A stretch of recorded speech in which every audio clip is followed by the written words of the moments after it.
Halo teman-teman, semangat pagi. Di sini kami akan menjelaskan mengenai demonstrasi kontekstual, profiling peserta didik dalam mata kuliah, pemahaman peserta didik, dan pembelajarannya.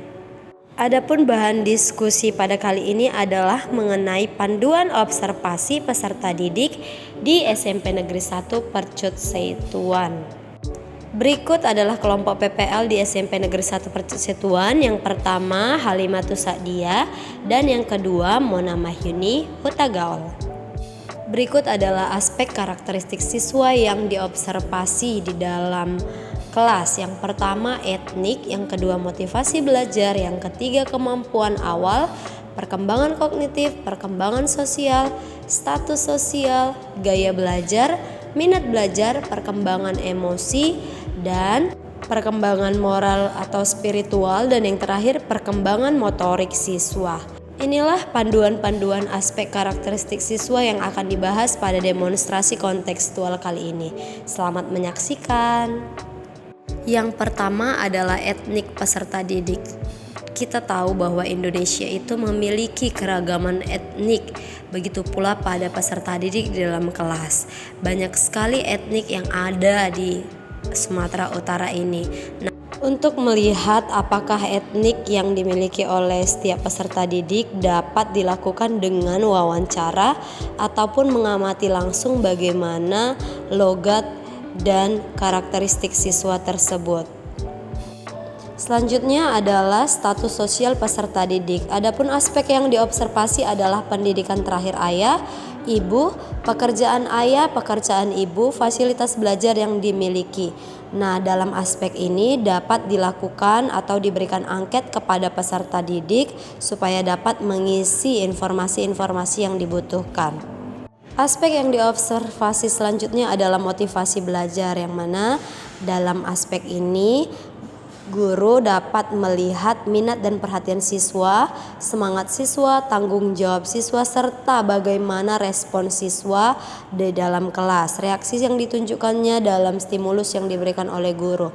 Nah, ini bisa dilihat dari angket maupun pengamatan langsung yang akan diobservasi pada peserta didik. Selanjutnya adalah gaya belajar peserta didik. Peserta didik di dalam kelas pastinya memiliki perbedaan-perbedaan cara belajar. Begitu pula gaya belajar mereka. Pasti ada peserta didik yang memiliki gaya belajar visual, audio maupun kinestetik. Nah, pada saat ini boleh dalam angket maupun wawancara kepada peserta didik itu langsung.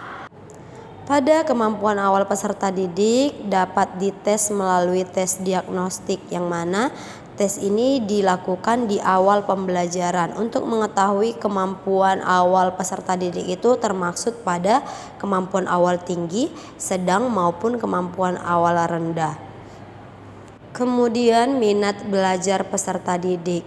Nah, untuk melihat keterlibatan peserta didik apakah aktif dalam pembelajaran, kemudian bagaimana antusiasmenya dalam belajar, serta respon peserta didik selama pembelajaran dapat dilihat langsung dalam pembelajaran, proses pembelajaran peserta didik tersebut.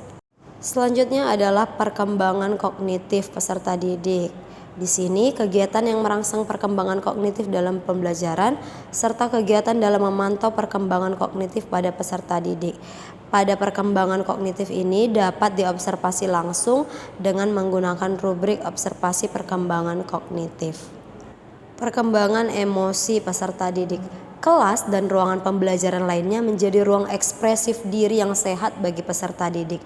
Respon peserta didik yang belum bisa mengekspresikan diri dapat terlihat dari pembelajaran peserta didik dan guru yang ada di dalam kelas.